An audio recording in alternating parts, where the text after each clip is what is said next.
নমস্কাৰ সফুৰাচৰাত নতুন এটা ভিডিঅ' লৈ আপোনালোকক স্বাগতম জনাইছোঁ।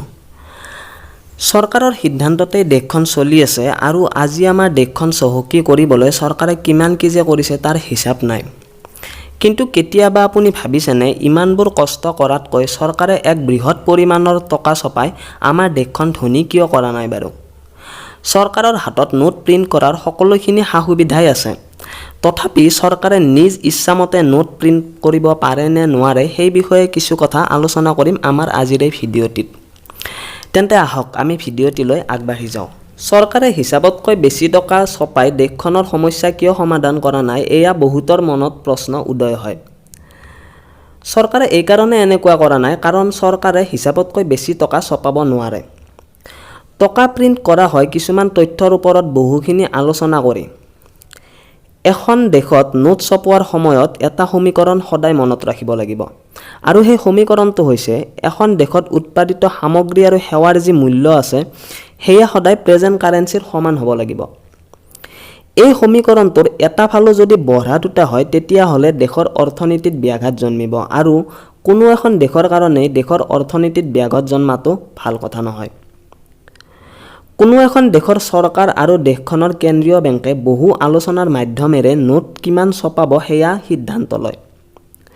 যদি আমি আমাৰ দেশৰ কথা ক'বলৈ যাওঁ তেনেহ'লে আমাৰ দেশৰ চৰকাৰ আৰু ভাৰতীয় ৰিজাৰ্ভ বেংকে বহু আলোচনাৰ মাধ্যমেৰে কিমান নোট প্ৰিণ্ট কৰিব সেয়া নিৰ্ধাৰণ কৰে আৰু এয়া নিৰ্ধাৰণ কৰে দেশৰ GDP আৰু বিকাশতাৰ ওপৰত লক্ষ্য ৰাখি। এতিয়া আমি বুজি পালোঁ যে চৰকাৰে নিজ ইচ্ছামতে টকা কেতিয়াও ছপাব নোৱাৰে। এতিয়া জানো আহক যদি চৰকাৰে বেছি টকা ছপাই দিয়ে তেতিয়া কি হ'ব?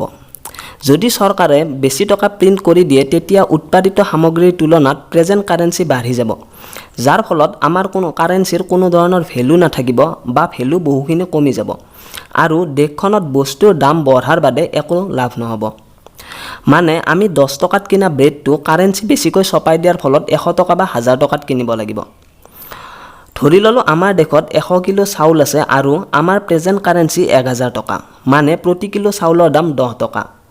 যদিহে আমাৰ চৰকাৰে প্ৰেজেণ্ট কাৰেন্সি 1000 টকাতকৈ বেছি প্ৰিণ্ট কৰি দিয়ে, 1 লাখ টকা প্ৰিণ্ট কৰি দিয়ে, তেতিয়া আমাৰ দেশত কোনো ধৰণৰ উন্নতি নহয়, বৰঞ্চ আগতে 10 টকাত পোৱা প্ৰতি কিলো চাউলৰ দাম বাঢ়ি হ'বগৈ 1000 টকা।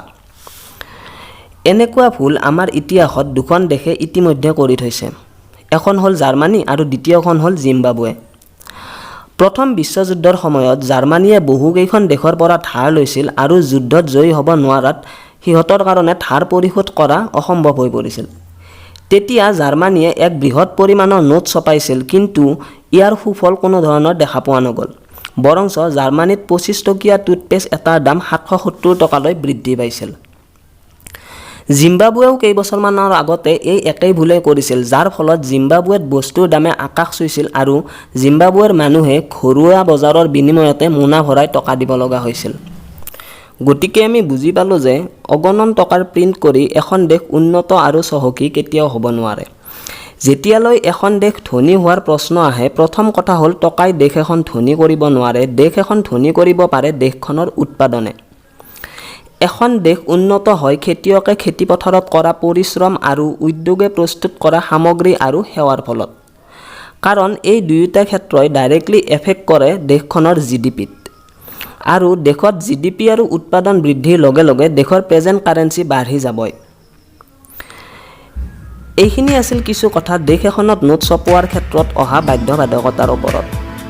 ভিডিঅ'টো ভাল লাগিল যদি লাইক কৰক আৰু সকলোৰে লগত ভিডিঅ'টি শ্বেয়াৰ কৰক আৰু আমাক ছাপোৰ্ট কৰিবলৈ চেনেলটো ছাবস্ক্ৰাইব কৰক।